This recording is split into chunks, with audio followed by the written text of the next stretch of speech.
একটি শহর যা মাটির উপর নয় বরং সমুদ্রের বুকে ভাসছে। কোনো সিমেন্ট নেই, কোনো আধুনিক যন্ত্র নেই, তবু বিশাল পাথরের স্তূপ দিয়ে তৈরি এক প্রাচীন নগরী নানমাদল, সমুদ্রের উপর গড়ে ওঠা হারানো সভ্যতার রহস্য। আজ আমরা জানব নানমাদল, মাইক্রোনেশিয়ার সেই রহস্যময় শহরের গল্প যাকে বলা হয় the Venice of the Pacific. Nan Madol অবস্থিত পুনফেই দ্বীপে, মাইক্রোনেশিয়ার ফেডারেটেড স্টেটসে।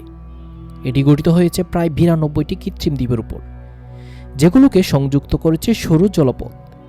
পুরো শহরটি নির্মিত হয়েছে প্রবাল প্রাচীর ও লেগুনের উপর, যা একে করে তুলে পৃথিবীর সবচেয়ে অদ্ভুত নগর কাঠামোর একটি। কিন্তু সবচেয়ে বড় রহস্য, কিভাবে তৈরি হয়েছিল এই শহর। নানমাদল তৈরি হয়েছে বিশাল ব্যাসাল্ট পাথর দিয়ে, যার প্রতিটি পাথরের ওজন 5 থেকে 50 টন পর্যন্ত। কিন্তু প্রশ্ন হলো, তখন ছিল না কোনো চাকা, ছিল না কোনো ধাতব যন্ত্র, কোনো পশুর ব্যবহার। তাহলে এই পাথরগুলো কিভাবে আনা ও বসানো হয়েছিল? স্থানীয়দের মতে জাদুবিদ্যা, ভিনগ্রহী শক্তি অথবা হারানো কোনো উন্নত সভ্যতার মাধ্যমে তৈরি হয়েছিল এটি, যার আসল উত্তর বিজ্ঞান আজও নিশ্চিতভাবে দিতে পারেনি। নানমাদল ছিল শাওডলুর রাজবংশের রাজধানী, যার সময়কাল ছিল প্রায় খ্রিস্টীয় 1200 থেকে 1600 সাল পর্যন্ত। এই রাজারা ছিল কঠোর শাসক, যাদেরকে সাধারণ মানুষ দেবতা মনে করত। তারা অত্যধিক পরিমাণে নিপীড়ন করত সাধারণ মানুষকে।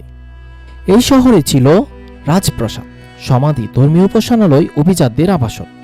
স্থানীয়দের বিশ্বাস নানমাদল অভিশপ্ত। অনেক মানুষ এখানে ঢুকে হঠাৎ অসুস্থ হয়ে যেত, নিখোঁজ হয়েছে, মানসিকভাবে অসুস্থ হয়ে পড়েছে।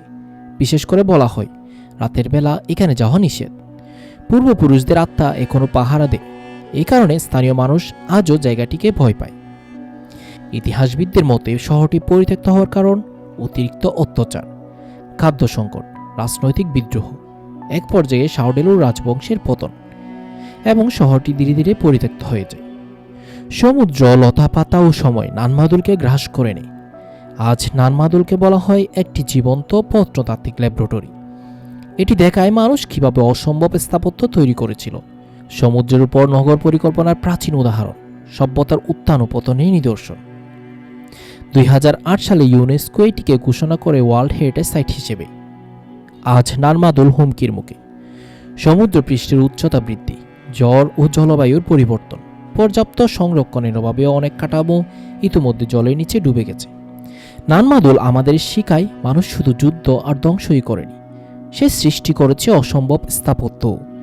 এই শহর আজও প্রশ্ন করে, আমরা কি সত্যি আমাদের ইতিহাস জানি, নাকি অনেক কিছু এখনো সমুদ্রের নিচে লুকিয়ে? নানমাদল এক হারানো নগরী, এক জীবন্ত রহস্য এবং মানব সভ্যতার নীরব সাক্ষী। ধন্যবাদ।